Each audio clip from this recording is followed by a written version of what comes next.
ಮಂತ್ರಿ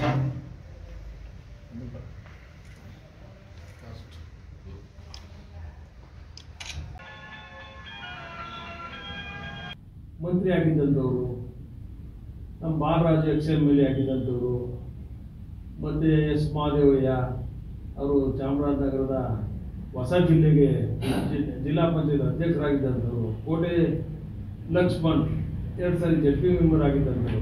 ನಾನೊಂದು 40 ವರ್ಷ ಸಾಮಾಜಿಕ ಸೇವೆಯಲ್ಲಿ ತೊಡಕೊಂಡಿರ್ತಕ್ಕಂಥವ್ರು.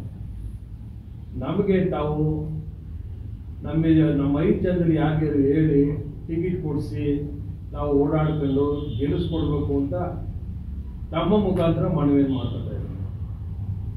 ಸಾಕು, ತಮಗೆ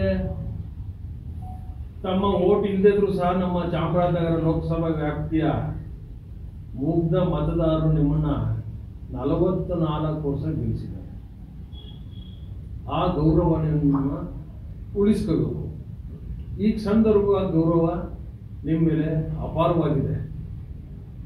ಆ ಅಪಾರ ಗೌರವದ ಉಳಿಸ್ಕೋಬೇಕಾದ್ರೆ ತಾವು ತಮ್ಮ ಕುಟುಂಬದವರು ಬಿಟ್ಟು ಯಾರ್ಯಾರು 8 ಕ್ಷೇತ್ರದಲ್ಲಿ ಸಕ್ರಿಯವಾಗಿ ಜನಗಳ ಜೊತೆ ನಿಂತ್ಕೊಂಡು ಹೋರಾಟ ಮಾಡ್ತಾ ಇದ್ದಾರೆ, ಜನಪರ ಕೆಲಸ ಮಾಡ್ತಾ ಇದ್ದಾರೆ, BJPಗೆ ಕಳಕಳಿ ಇಟ್ಕೊಂಡು BJP ಹುಟ್ಟಿರ್ತಕ್ಕಂಥದ್ದೇ ಒಂದು ರಾಷ್ಟ್ರೀಯವಾದ ಒಂದು ಸಿದ್ಧಾಂತ ಇಟ್ಕೊಂಡು ಆ ರಾಷ್ಟ್ರೀಯವಾದಿ ಸಿದ್ಧಾಂತ ಇಟ್ಕೊಂಡು ಯಾರು ಓಡಾಡ್ತಾ ಇದ್ದಾರೆ ಅಂತ ಕಾರ್ಯಕರ್ತನ ವರಿಷ್ಠರು ಸಹ ಬೆಳೆಸಬೇಕಾಗಿದೆ.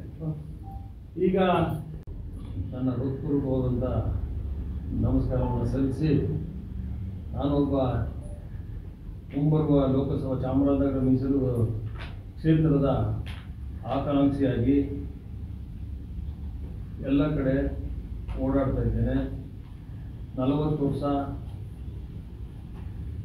ದಲಿತ ಚಳುವಳಿ, ಕನ್ನಡ ಚಳುವಳಿ, ರೈತ ಚಳುವಳಿನಲ್ಲಿ ಹಲವಾರು ಪ್ರಗತಿಪರ ಚಳುವಳಿಗಳಲ್ಲಿ ಭಾಗವಹಿಸಿಕೊಂಡು ಬಂದಿದ್ದೇನೆ.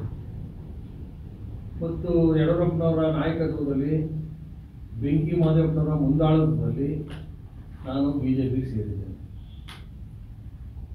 ನನ್ನ ಇವತ್ತಿನ ಕಾರ್ಯಕ್ರಮದ ಉದ್ದೇಶ ಏನಪ್ಪ ಅಂತಂದರೆ, ಸ್ಥಳೀಯರಿಗೆ ಅವಕಾಶ ಮಾಡಿಕೊಡ್ಬೇಕು. BJP ವರಿಷ್ಠ ಇದುವರೆಗೂ ಸ್ಥಳೀಯರಿಗೆ ಅವಕಾಶ ಆಗಿಲ್ಲ.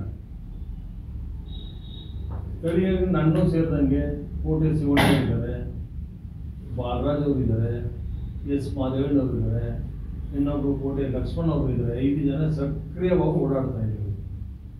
ನಮ್ಮೆಲ್ಲರಿಗೂ ಈ wounded soldiers ಅಂತಾರಲ್ಲ, ಆ ಥರ ನಾವೆಲ್ಲ ಪಕ್ಷಕ್ಕೆ ಗೆದ್ದು ಸಾಕಾಗುತ್ತೆ. ಯಾವ ವಿಧವಾದಂಥ ಒಂದು ಸಣ್ಣ ಪುಟ್ಟ ಅವಕಾಶಗಳು ನಮ್ಗೆ ಸಿಕ್ಕಿಲ್ಲ. ಸಿಕ್ಕದಂಥವ್ರು, ಇಲ್ಲಿ ಗೆದ್ದೋಗಿದ್ದಂಥವ್ರು ಯಾವುದೇ ಜನಗಳ ಸಮಸ್ಯೆಗೆ ಸ್ಪಂದನೆ ಮಾಡಿದೆ, ತಾವಾಯಿತು ತಮ್ಮ ಕುಟುಂಬ ಆಯಿತು ಅನ್ನೋ ಸ್ಥಳದಲ್ಲಿ ಅವರು ಕಾರ್ಯಕರ್ತರು ಸಿಕ್ಕದೆ ಪಕ್ಷನೂ ಕಟ್ಟಿದೆ. ಈಗ ತಮ್ಮ ಕುಟುಂಬಕ್ಕೆ ಟಿಕೆಟ್ ಕೇಳ್ತಾ ಇದ್ದಾರೆ.